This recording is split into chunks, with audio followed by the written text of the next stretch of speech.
Hello, today I'll review how to document an employee injury investigation using iAuditor. The example for this scenario will be a freezer selector, Dan Pavlison, who slipped on a piece of labeled backing paper and fell, with his weight being caught on his left wrist. The selector reports no other injury. The selector immediately reported the incident to a supervisor and reports a pain level of 11 on a scale of 1 to 10. The supervisor immediately offered ice and ibuprofen and called the telenurse. Once the first aid issues were in process, the supervisor went to the freezer and took photos of the fresh scene. The supervisor also verified the incident by reviewing camera footage. The selector reports that he was selecting from FQ02A1. He was picking up some Swiss marble rye bread at 15 pounds per case. He was carrying 2 cases over to the left side of his jack and stepped on a piece of backing paper, causing him to slip. The selector fell forward and caught his weight on his left wrist. The product was thrown to the side as he fell. Luckily, there was no shrink damage, and the video has been saved at a designated location. So once iAuditor is open, simply just go to the Sysco St. Louis Employee Injury Report and click the green tab that says Start Audit. Click on St. Charles, move forward. The name of the incident will be Dan Pavlison Injury Investigation. And we'll put today's date, 9/13/18.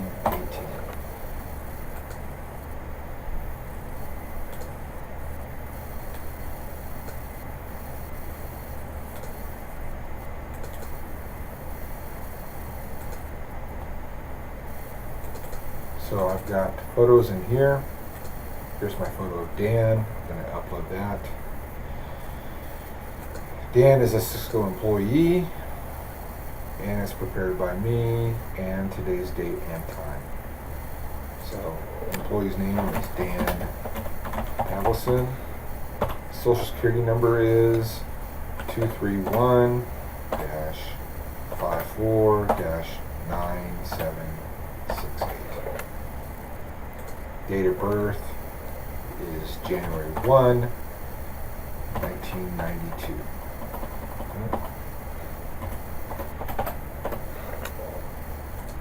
Date of hire is 2nd of February, 2012. And his phone number.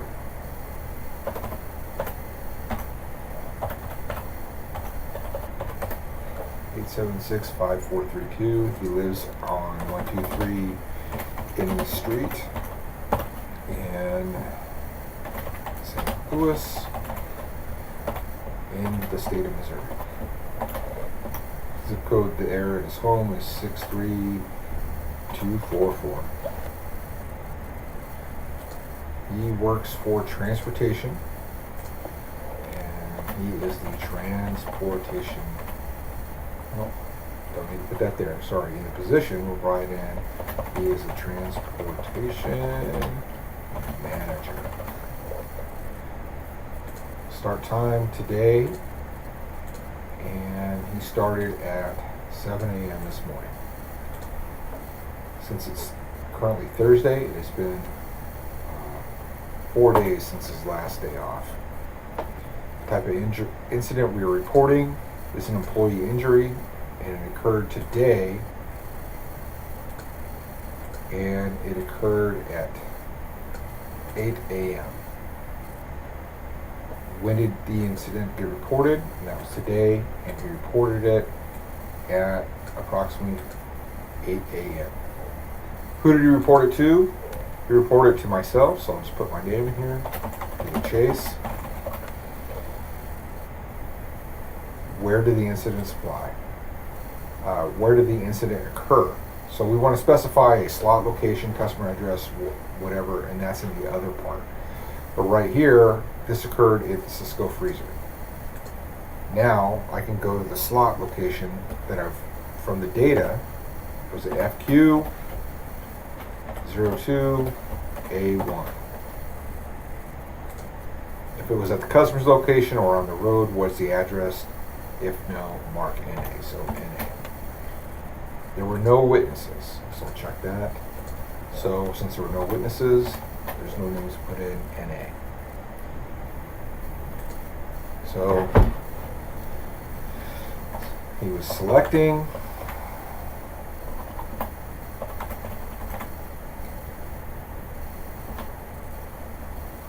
bread from FQ02A1. So what happened? And to save time, I've already made a copy of this. On a Word document, I'm just going to go back and then copy and paste. So the selector reports he was selecting from FQ02A1, Swiss marble rye bread, 15 pounds. He was carrying 2 cases over the left side of his jack and stepped on a piece of backing paper, causing him to slip. The selector fell forward and caught his weight on his left wrist. The product was thrown to the side as he fell, and luckily there was no shrink damage. So the part of the body that's injured is wrist, and it's the left side. Is the injury directly related to work activities at Sysco St. Louis? In this situation, yes. So he's just describing a sharp pain and throbbing to his wrist.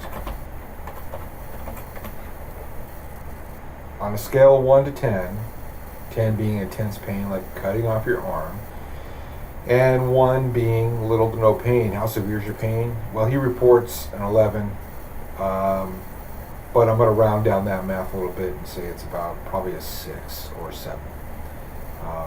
Take photos of the injury if reasonable. So we'll go back here and we'll add 2 photos that I've taken. One is a top view of the wrist and the other is a bottom view of the wrist. We can also add more detail to it if you want to get side pictures.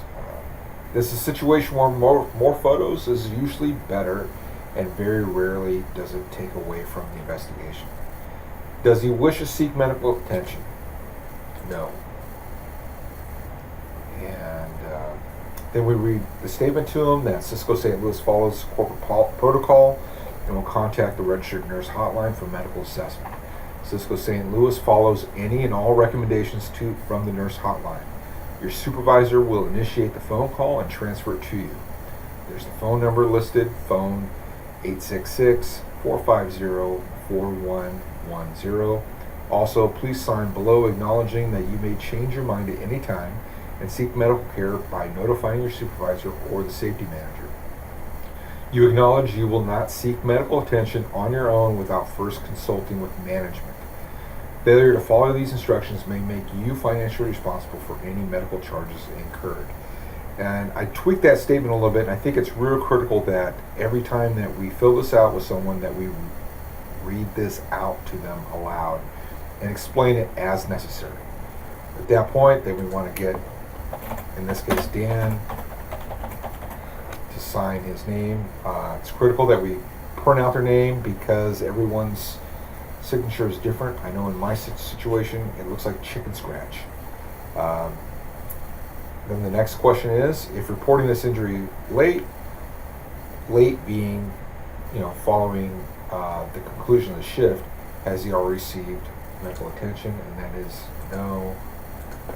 And we're going to mark NA because he did not report it late, but he did report it.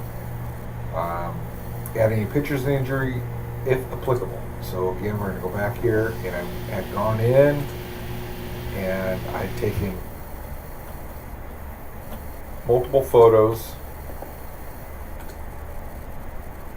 of the scene, the slot location, and I took pictures of the product. As you can see in the photo down, the first 2 on the bottom left, you can see there's the backing paper that he slipped on, and also on photos number 5 and number 6. I've also included a close-up of the product itself. This may be helpful following an investigation. If it was a strain. Another idea why we want to take photos, if this was an exertion or a strain, we can look at the condition of the pallet immediately after the selector is reporting it. Then we'll go down here. The employee signs his name and states, yeah, this is accurate. And then the supervisor will then put their name and there, and you'll get the corresponding signatures. So now we go down to the root cause analysis. What task or activity was the associate engaged in? This is a side note. Begin that root cause analysis after you take that initial statement from the associate. Again, don't just hand over the iPad to the associate, because the response you're going to get from them is, when we ask them what happened, I slipped and fell. Well, that doesn't tell us a whole lot. We need to dig deeper into these questions and get better answers. So we need to kind of take that away from them and not necessarily hand it over to them, other than when they're signing their name. So again, in this case, the associate has done all that prerequisite stuff. Maybe we're waiting on guardian to show up for a drug test, or maybe they're on the phone with a telenurse. At this point in time, then you as a supervisor can start beginning the root cause analysis. If you haven't already done so, go out and take photos. The sooner we take photos, especially if we're talking about the warehouse at nights, the more relevant the photos you take are to the condition that the associate was in. If 10 other selectors have come by a pallet and completely emptied it following the incident here, then we don't have a lot of information to go on. But if it's an exertion, overreaching, then we can kind of go back and look at, what did it look like for that associate at that point in time, as close as possible. So in this case, we're going to write in selecting. Was there a failure of a tool or equipment? In this case, we'll say no. Is there documented training required for this task? This is critical. Yes. What is that training? Well, he's reporting that he slipped on vacuum paper. So housekeeping, just general. When was the last time documented training occurred? And that could have been Q1 2018, because that's always definitely an annual training. Now, here's a new item that's been added. Are there video recordings available of the reported incident? And that's either yes or no. And then from which camera is this visible from? So at this point, you write in either if this is a vehicle accident and a driver was injured, we put in the drive cam event, or if it was a customer's camera, we put in that information if we have that, and it just may be something generic as customer's hamburgers, kitchen camera number 1. Cool. Or we'll put in the warehouse camera name. It's critical that we put this in here right now while it's fresh in our mind. Especially if you're a warehouse supervisor at 11 o'clock in the morning, you're dead asleep, and then somebody on days is trying to figure out where the evidence is, where the video is, etc. So even if you neglected to save it, we can always go back and go, we know what time it was, and we know what camera was on, and go from there. Then, since you've gone through the trouble of saving everything, go ahead and enter the drive location where the video is saved. So I'll go ahead and do that right here, show you how I do it. I'm going to click on the trans drive. I'm going to go to warehouse. Double click that. Employees filed, and then there's a Dan Pavlison file that I made. Now I'm going to go up here to the top. It's got the file location. And I'm going to copy address as text.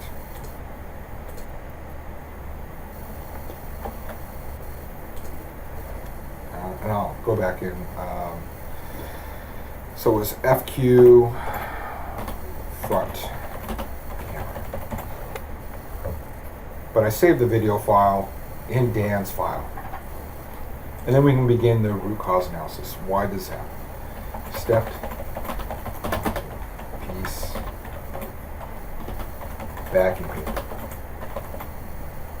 Okay, so did they see it? Did they not see it? Those are certainly questions to ask the associate. In this circumstance, we're going to assume that Dan is just being lazy, or he's trying to improve his selection percentage, or we're going to assume he saw it, he just didn't care. So why he overlooked the local housekeeping.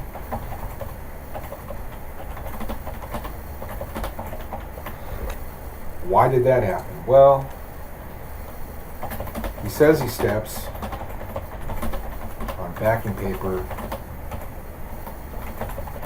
all the time and has never once slipped and fell. So why did this happen? So why are we getting to this point? And at this point it could be, do we have a lazy associate and we need to address that, or is this a training issue? When was the last time we talked about housekeeping? And then in review of our records and our topics, we discovered we haven't talked about housekeeping in 6 months. So management has not reviewed housekeeping in the past 6 months. And then also, associate demonstrates disregard for housekeeping standards.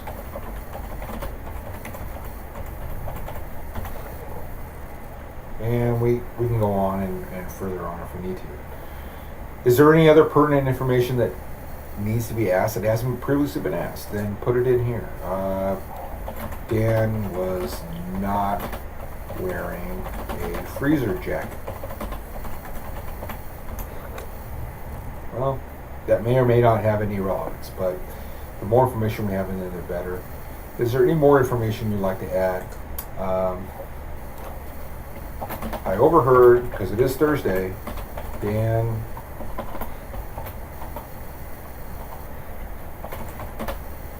talk about leaving for Kansas City after work on Friday at the beginning of today's shift. Why do I put that in there? Well, sometimes guys make things happen to them so they can leave early and start a long weekend. Turn a planned 2.5 day weekend into a full 3 or 4 day weekend. At this point, then the supervisor will write their name in here, so I'll write mine, and I would sign it and click the complete audit button. Share it, but I'll export as a PDF. Oh, excuse me. Now I got to click that report. Now I'm going to export it as a PDF.